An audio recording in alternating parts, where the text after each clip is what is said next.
says, somehow or another, always fell short. Well, I'll promise you this much. No matter what happens on the road ahead of me, at least I'll walk it as a man. The road rolling travel took him from a Sarasota motel where he recorded this to Gainesville and the violent knife-slashing murders of 5 college students. By then, he was living in a tent in the woods where police would find a screwdriver, a ski mask, and the tape recording, which included his songs.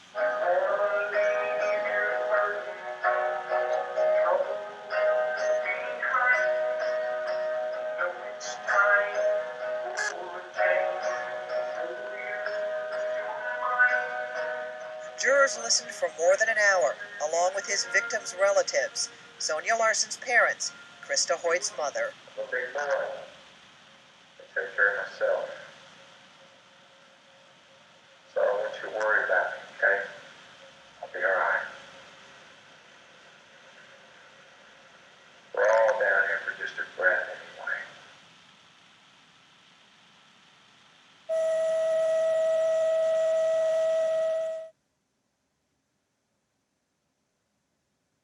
From the court files here, letters from relatives and family friends, telling of a boy abused by his father, a now retired Shreveport police officer.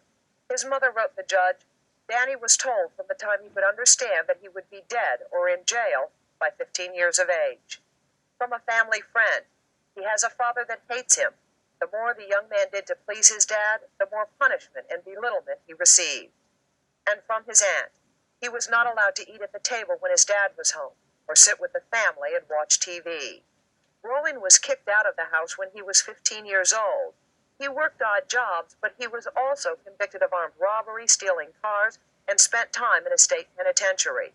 The assistant state prosecutor here considers Danny a career criminal, but admits Rollins doesn't act like one. He acted like a little kid who had been caught doing something wrong, as opposed to a career criminal who'd been used to being arrested and sent to prison for crimes, and said something to the effect that he wished there was a crack that he could crawl into, and then, put his head down and looked very remorseful. 4 days ago, Danny was forced to give fingerprints and hair samples to a detective. The search warrant makes clear he is suspected of stealing a car in Gainesville, August 30th. 4 days earlier, the bodies of 5 college students were discovered, some viciously mutilated. Police and court sources say Rollins has been a chief suspect for several weeks. This afternoon, his public defender in the Ocala robbery case called an emergency hearing, objecting to the choice of court-appointed doctors to examine his mental competence. His attorneys will say nothing about the case or their client. There's no comment by the public defender's office.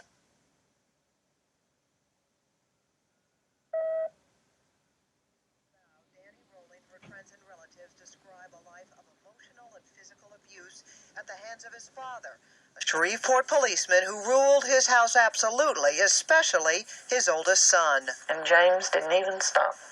He went straight to the bedroom where Danny was. He jumped right astraddle him, and he grabbed his hair and held his head back and put a knife to his throat.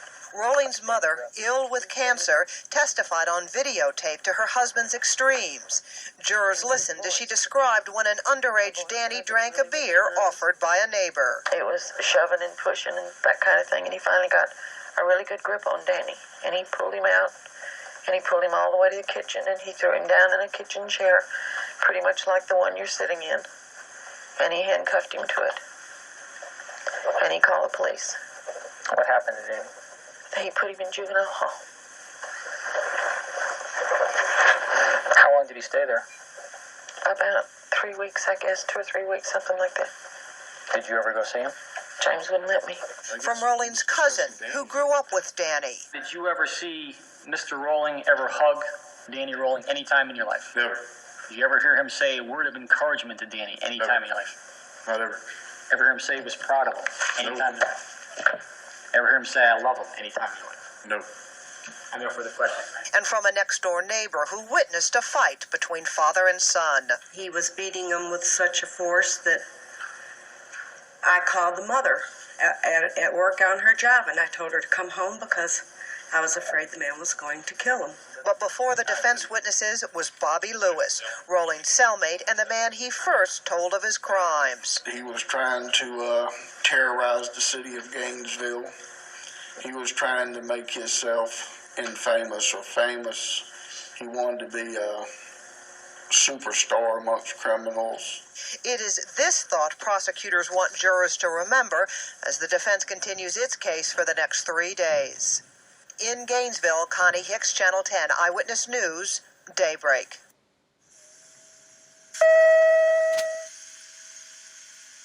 I don't believe any investigators have at this point in time. The only thing police here will talk about is the warrant they have for Rawling on attempted murder charges. It was issued after Rawling shot his father, a retired police lieutenant, in the face and chest last May. That followed an argument between the two. So far, however, very little is being released about Rawling's possible connection to the triple murders here or the Gainesville murders last August. This type of a person, armed and dangerous, based on the facts of the circumstances surrounding the incidents that occurred here. Dangerous enough to commit multiple murders? Serial murders, perhaps? Again, that's speculation, and I don't like to speculate. Mr. and Mrs. Rawling are keeping a low profile as well, both refusing to talk to the media about their son. Neighbors like Donald Carroll do say Danny Rawling had a strange front yard manner. Usually had on these camouflage pants and like a tank top muscle shirt, and I guess he had a bandana around his head, kind of like a sweatband, and sometimes he'd be out in the yard. Looked like he's practicing some kind of kung fu with a stick, or they call it a staff. In Shreveport, Louisiana, David Clue for the Florida News Network.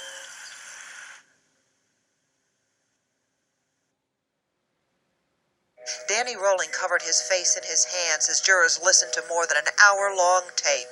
I love my mother. I love my father. And I love my brother.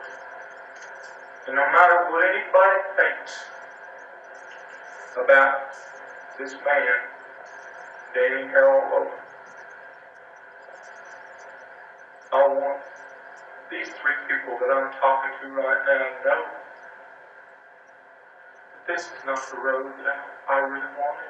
He'd pitched a tent in the woods of southwest Gainesville where he was living off the money he'd stolen. Now I got the sky for a blanket, the earth for a bed, some ruffled up clothes for a pillow. It's okay. Rawling was not okay. At the campsite, police found the dark clothes and ski mask, the screwdriver, the duct tape, the tools he used to murder 5 college students. But he would not be a suspect in those murders for another 5 months.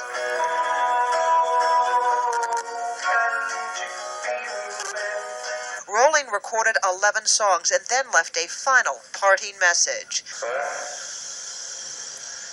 let's sign off for a little bit, but that's something I got to do. I love you. Bye. Sonia Larson's parents know where he went, to their daughter's apartment, where he killed her and her roommate, Christina Powell.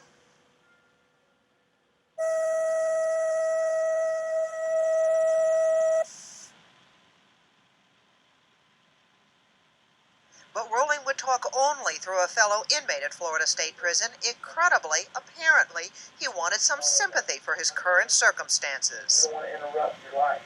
Okay? Well, I have an existence. Okay. I got a life hereafter, but, my life here is less than what you would call living. But I have, I'm blessed in many ways, but I have a friend such as Bobby who's willing to help support me through this.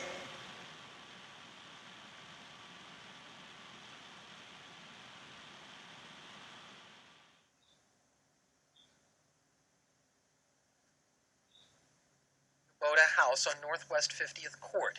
Manuel Taboada lived here with his mother and brother after the death of Manny's father. Tonight, tragedy has visited here again. He was a great person, and he was part of this massacre that's occurring in Gainesville.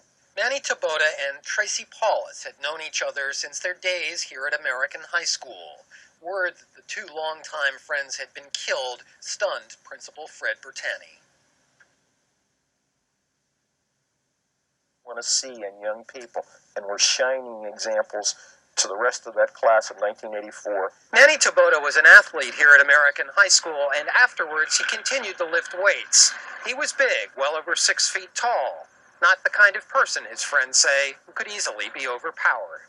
Knowing what I know about him and being athletic and such a muscular type of individual, it shocks me to believe that he was involved and was actually murdered. Tonight, the Taboto family is one of 5 families torn apart by grief, left with questions to which, for now, there are no answers. He was an honor student. He was an athlete. He was a great person. And it's a great loss to us. In Northwest Dade, Brad Berkey, Channel 10 Eyewitness News.